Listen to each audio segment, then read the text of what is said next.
my name is James Merrill. I'm the founder of Opolis Optics. Opolis means citizen or community in Greek. The origin story behind the company itself was essentially came from my experience with counter-violence extremism, working as a contractor for USAID in the State Department for 10 years. I lived in Pakistan and Afghanistan, all over Africa and Asia, and basically tracing a direct correlation between violent recruitment for terrorism groups and plastic pollution. So after I left the State Department, which was about 4 years, I invested all my money into R&D around rPET, or plastic bottle technology. What I was finding in that a lot of durable plastic goods is that there was only a small percentage of rPET in the production, and people are saying there's upcycled. So I thought that there had to be a way to get almost to 100% of using that water bottle that we find everywhere and that's destroying our planet. So I contracted out University of Southern Maine's STEM lab department, and we were able to develop this patent which we call Stoke Plastic, that helps rebuild the broken down molecules found in a bottle that's been sitting in a landfill or ocean for years and years. And so at this point, we're over 70% of all of our products have over 70% of rPET that is derived from landfill or ocean found plastic bottles. And what are your products? So our first concept was the sunglasses, which is almost 100%. And these are the ones, the Stoke Plastic Collection, the Champlains, and the Briny. And then we're really excited about this. We just launched our Stoke Snow ski and snowboard goggles, which is pretty revolutionary given that there's no fully sustainable ski and snowboard goggle out there other than the frames being made out of plant-based materials. But with ours, the strap, the buckle, the frames, the case that they come in is all made out of our Stoke plastic. So the only thing that is not fully sustainable is the lenses themselves, which are polarized, UVA, UVB protected, and they come with an extra low light lens. But really, this is just our way of just showing the industry itself that there's so much better materials out there that we can be making to enjoy our climate more and to benefit people that are most impacted by plastic pollution.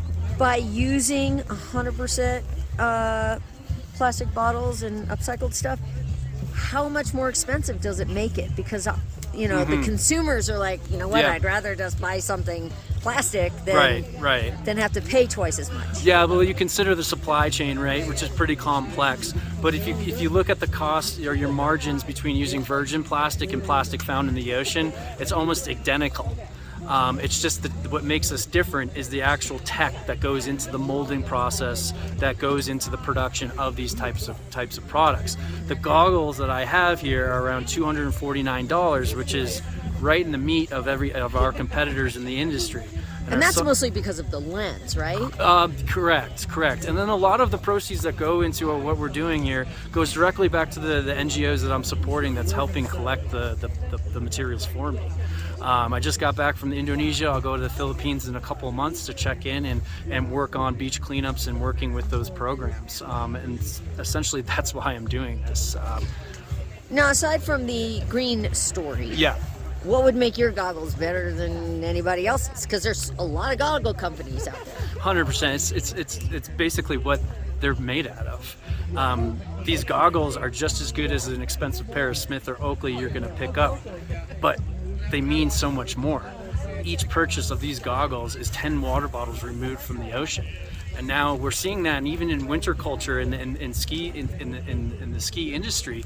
I'm from the Northeast. It's already 10 degrees warmer in the Northeast than it was 10 years ago. Plastic pollution is impacting climate change. It's impacting our winter and ski seasons. And so the goggles represent something so much bigger than just a product or another piece of gear that you can buy on the shelves. And so you mentioned that you've got a contracting background. Yeah. How do you explain that you know what a good goggle is and what it does? Well, I've been a gear junkie my entire life. I've surfed and snowboarded all over the world. I've tested some pretty gnarly stuff in my experiences. But I did find another optics company that I sold and ended up going into this and creating a more sustainable company. But basically, working with manufacturers that work with the biggest brands are some of my partners, and we were able to come up with some pretty cool tech, pretty cool styles that compete with anything out there on the market right now. The fact that they're mag tech, the fact that they're polarized U scratch resistant, helmet compatible, and then they have different layers of grip so it can withstand whether or not you're putting from a hat to a helmet. Now show me your mag tech.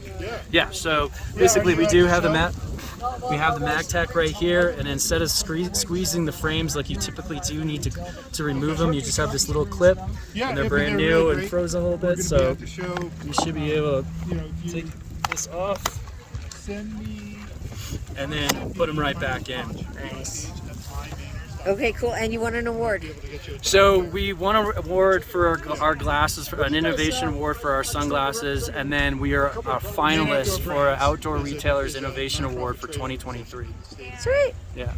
And where can people find a pair if they were interested in buying them? So you can find them online at opolisoptics.com, but if you're in the Northeast, you can find them in LO Bean, Toad & Co. and other accounts that we have and listed on the website. Awesome. Thank you.